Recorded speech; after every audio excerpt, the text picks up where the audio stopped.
How strong are acid or base solutions? Acid-base indicators can be used to distinguish between an acid and a base.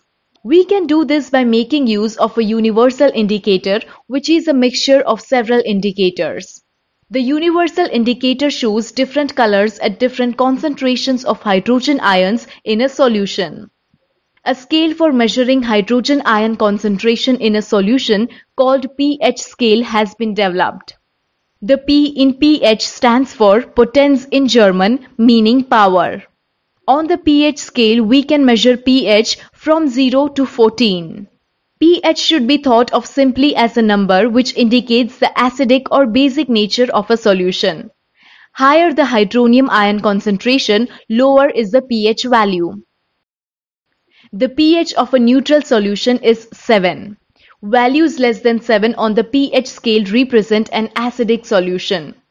As the pH value increases from 7 to 14, it represents an increase in OH- ion concentration in the solution, that is, increase in the strength of alkali. Generally, paper impregnated with the universal indicator is used for measuring pH. The strength of acids and bases depends on the number of H+ ions and OH- ions produced respectively. If we take hydrochloric acid and acetic acid of the same concentration, say 1 molar, then these produce different amounts of hydrogen ions.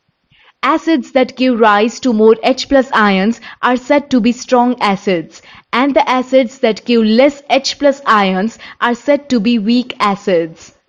Bases that give rise to more OH- ions are said to be strong bases, and bases that give less OH- ions are said to be weak bases.